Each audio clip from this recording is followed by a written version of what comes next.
So we just listened to the breakdown from Burns and Gambo, and the numbers they are putting on the table are absolutely staggering. Since February 1st, the Phoenix Suns are 9-10. Now they are 9-11.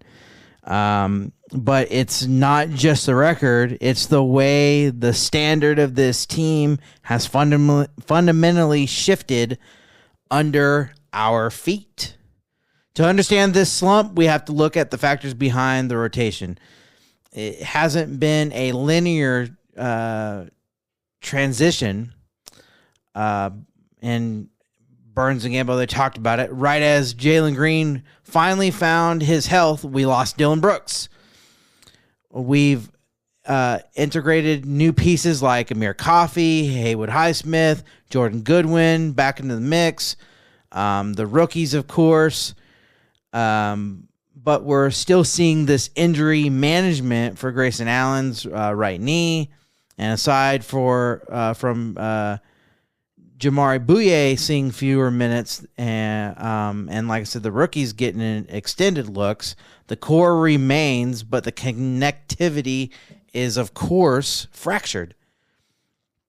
The question everybody has in the Valley that we're all asking, does Dillon Brooks really make that much of a difference?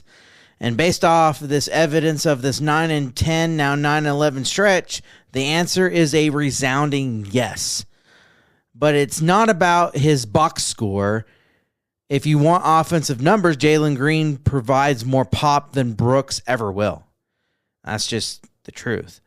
But Brooks provides one thing that you can't coach: intensity. He has that dog mentality that makes everyone else on the floor play 3 inches taller. If we really think about it, Brooks is providing that exact same intangible energy that Jae Crowder used to provide when the Suns were a perennial title contender. He's the enforcer that keeps the standard high when the shots aren't falling. Think about it.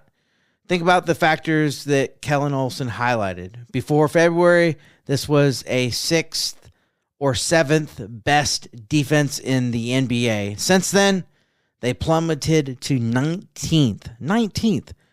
We are witnessing a total inversion of what makes this team successful in the earlier part of the season. Back then, they won with a lot of heart, a lot of defensive intensity, and now without Brooks or that Crowder level of intensity, that identity has entered a state of turbulence. The most alarming factor in this execution, or is the execution in the final 5 minutes. In the last couple of games, the Suns are combined 4 for 18 in crunch time. It's one thing to see a loss to a healthy juggernaut like Boston. It's another to completely stall out when the pressure is at its highest. When teams double Devin Booker, the rest of the roster has to prove that they can sustain the offense. And right now, that identity anchor on the floor, or without the identity anchor on the floor, the consistency just isn't there. Are the Phoenix Suns in trouble? My analysis says they are in a dangerous transition. They've traded their defensive calling card for offensive potential and haven't quite figured out how to win without their primary enforcer.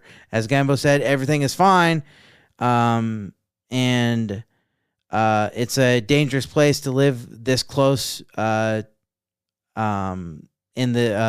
this close to the postseason. Excuse me. I'm misreading my notes here. Reclaiming the Brooks standard of intensity is the only way to survive a 7-game series. The numbers don't lie. The identity has changed. The question is now whether that dog mentality can return before the ceiling finds this team in the first round.